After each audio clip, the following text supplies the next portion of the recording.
So here we are. We have our three vehicles, which I'll turn on.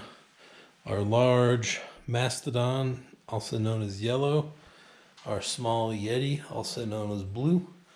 And our small Green, also known as the Sam Squanch. I will plug all these in to get them started. So let's put that there.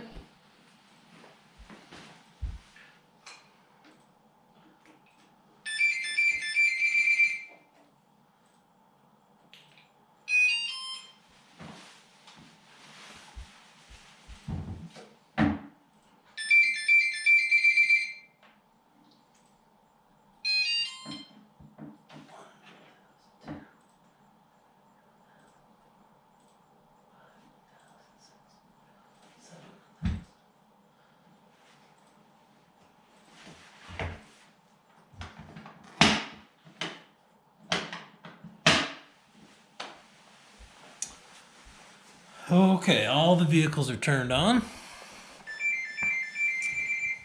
What we are going to do now is, if you see here, we have our custom-made fit swarm radio.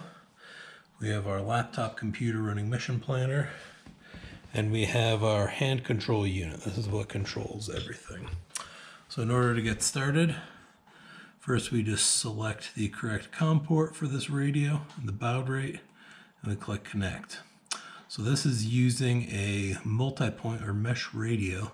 So it does take a little bit longer because it's got to connect to all of the nodes or different radios on the other units. As you can see, the radios on the blue and the green are those antennas sticking up in the front, and in the yellow, the radio is built into that internal case. So here we have started to connect. It's just running through all its parameter lists and downloading all the parameters for these files. And this can take a couple minutes or so to connect. And the more vehicles you have, the little longer it takes. But just the cost of doing business, I guess.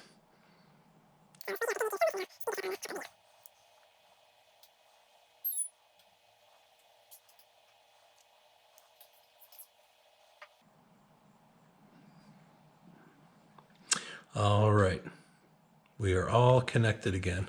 What I will do first here is I will just zoom in on our vehicle so you can see that we do actually have three vehicles connected here. Please note that these may be jumping all around and moving around because we are inside a metal building that attenuates the GPS signal. Also down in here in the corner, you can see all the parameters for whichever vehicle we're connected to. Using our custom version of Mission Planner, using this drop-down, you can see there are three different rovers, each with its own unique ID, 3, 2, and 1. 2 is the blue one, 3 is the green one, and 4 is the yellow one. So we'll connect to 2 first. As you can see here, the battery voltages and everything changed as I connect to the different vehicles.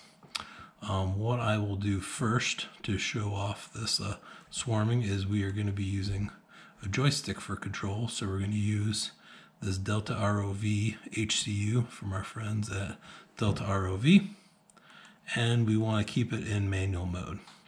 So now we are connected to the blue rover, and as you can see, if I just put this down, I can turn the lights on, turn the lights off, and drive it around as it would be driving around. And you can see that nothing happened on any of the other vehicles when we were doing that. So now, as you can see here, I'll just turn the light on so you can see it flashing. I will now connect to the green rover, and you can see when I connect to the green rover,